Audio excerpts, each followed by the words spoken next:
All right. We're live. Hey, Ron.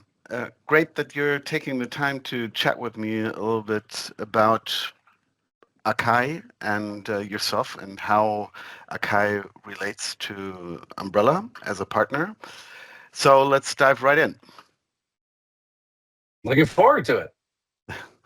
Can you give us a brief introduction of yourself and your background and the company Acai? Sure. So I'll start with myself because most Americans we just talk about ourselves. I kid. I That's cool. started in I started in travel about 20 some odd years ago. So I started in the airline industry, working as like an account manager, and then I moved up to managing global corporate sales for Etihad Airways. And from there, I became a general manager at an airline startup called Air Italy, which was a joint venture between, at the time, Meridiana and Qatar Airways. Hmm. Then the pandemic comes and I'm like, oh my God, what, like, the world is changing. I had to liquidate Air Italy during a pandemic, which was absolutely wild. And during that time, I also, had an opportunity to think about, okay, what do I want to do from that point? I didn't want to go back to the airlines. I love them to death. Like I absolutely love airlines, tremendous amount of respect. But I really wanted to move to travel technology. I wanted to be on the side of providing solutions. I wanted to be able to show people that I'm not just this amazing airline sales guy. I can do all this other stuff. So I joined a booking tool called Passenger One, which was a startup Okay. um, based out of New York. We won the BTN Innovate Award, like the first BTN Innovate after COVID.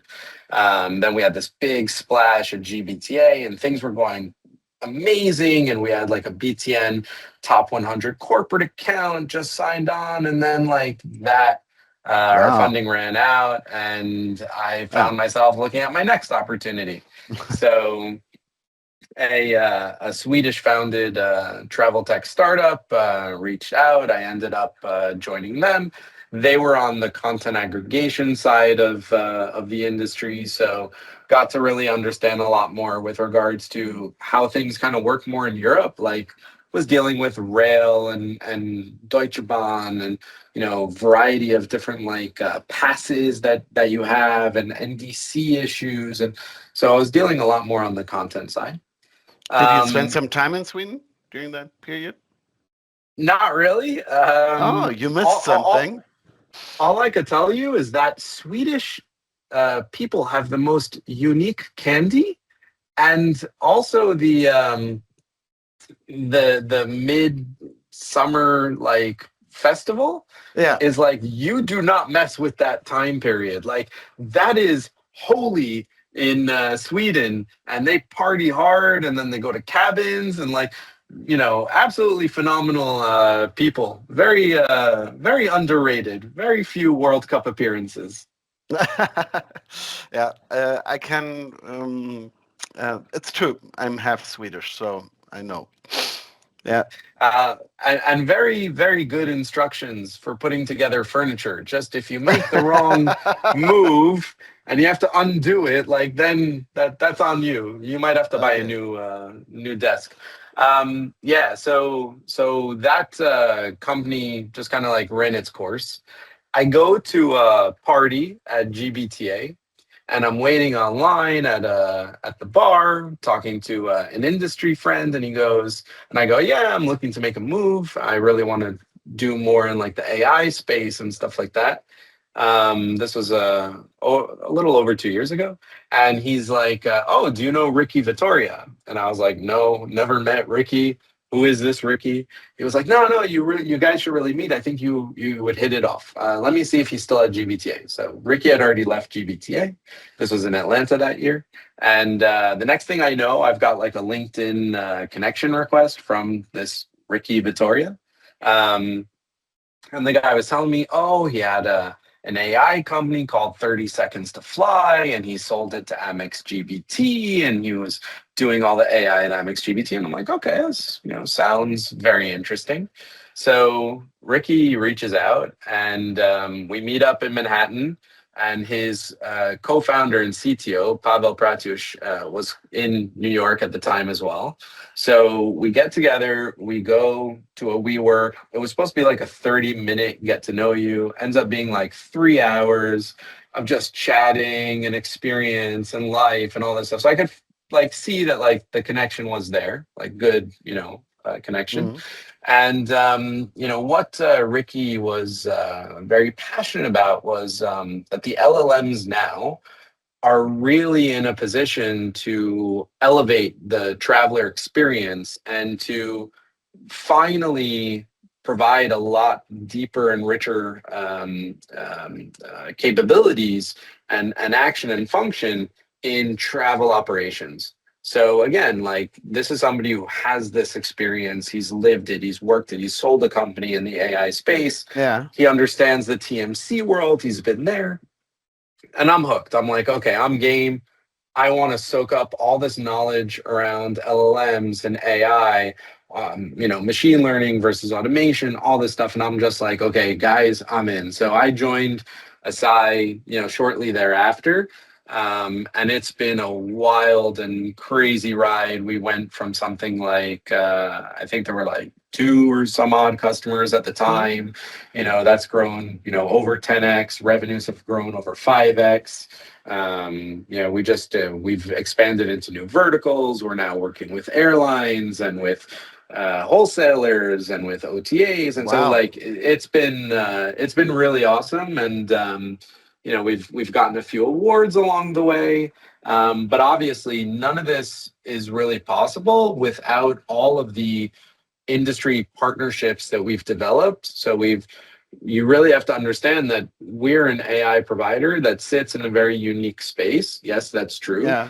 But this AI is really nothing without, the GDS, the connectivity, the profiles, all of the other systems that come into play in the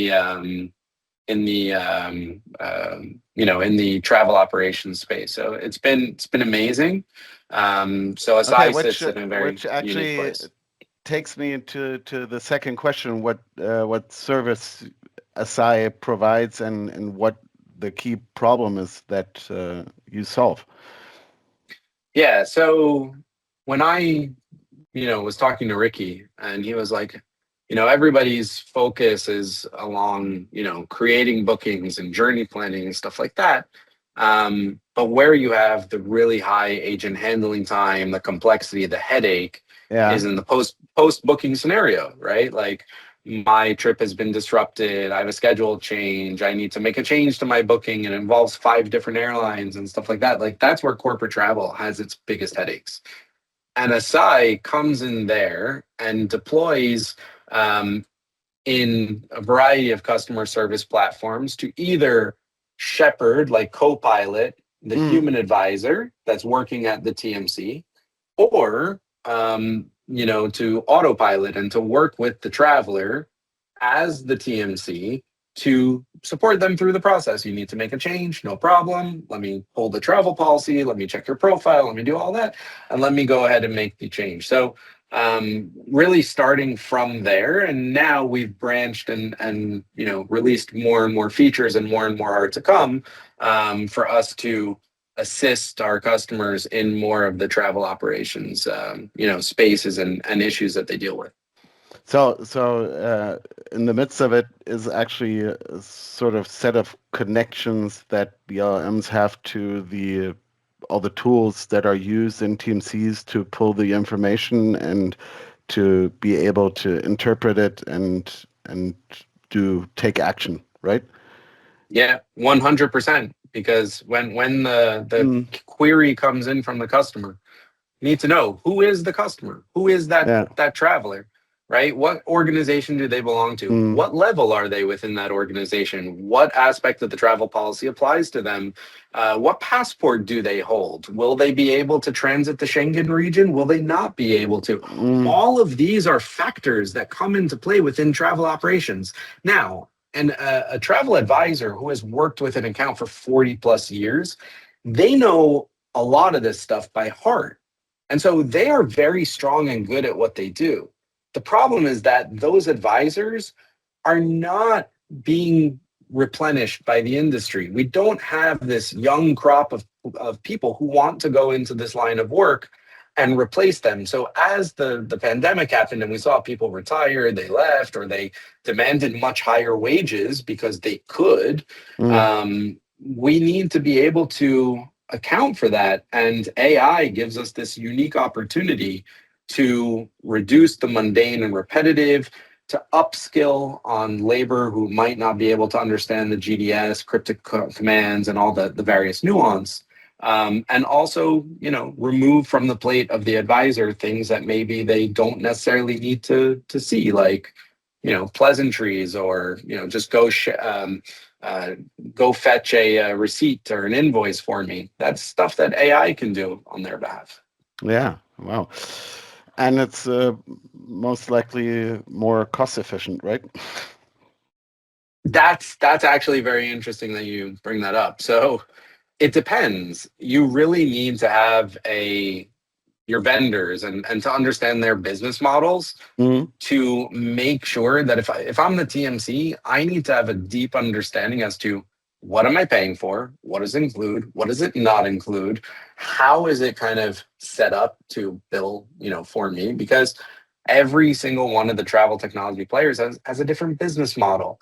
So if I'm the TMC, I really should be understanding at the end of the day, does this reduce my cost or does it increase my cost? If my vendor wants to charge yeah. me, on a per conversation thread and all this kind of stuff, then you need to sit and do the math. And the good thing is ChatGPT or Claude can actually help you do the math, but you really should sit and understand how much does your labor cost and what is the input, right? And that's not just the salary, that's the benefits and the taxes. And you have to factor all those things in to understand, is there a real ROI here? Or is this just kind of like for like, or is this actually going to cost Okay. me if it does certain things? So it's absolutely necessary to take a deep dive into comparing I, uh, I both I'm options. always, yeah, Yeah. I'm always very honest and upfront with Uh, customers. It's like, yeah, that's like it needs to be a partnership. If it's not a partnership, then and it's just for me to yeah, benefit, like, oh, that's not very good. yeah, You're gonna look to ab- leave me at some point. yeah, absolutely. So, how do you integrate with Umbrella? What's the benefit for the client on that side? I will tell you that people who don't have a proper profile management system in Mm, one place, that is a mess. That is where you're going all over the place. The AI is trying to create a mm, picture of who the traveler is and not really able to do it. So, what Umbrella gives us is the ability for the AI to understand everything about that traveler. So starting with just reading the information and saying like, okay, this is somebody who is got frequent flyer only, let's say with Air France KLM. Okay, so we know that there's a flying blue number. Likelihood is that that's their airline preference of choice, and we yeah. don't have any other kind of deeper travel information of their travel history. Then you get into matters of passport, right? What passport do they hold? The passport that they hold is going to dictate what routings you're going to be offering that traveler. You're not going to Okay. offer an you're not going to offer an Indian employee of a corporate to transit Europe when they don't hold a Schengen visa, right? And they're going to North America. Like that is just going to create havoc. And so if you don't have a good profile management system and you don't have a partner that can actually feed this information to you, then you're going to have AI potentially do some or propose some things that might make sense on paper but don't make sense in actuality. And then you run into the other matters of just keeping the data and information up to date. So being able to send the information of changes or updates to the profile in natural language. So an advisor is sitting in an office and talking to a customer over the phone, and they say, "Yeah, I just signed up for Hilton Honors or whatever." Okay, ship that off. So a lot of different ways that the Umbrella Faces profile will influence how and we work with a particular customer, how we interact with particular accounts Mm. or subset of the travelers, right? VIP and so on. Yeah. Wow. Thanks for these examples that make it very clear what it can help. But in the end, it goes back to you need good information, right? So it needs to be up to date, and you can make good proposals if you don't have the underlying information that is correct, right?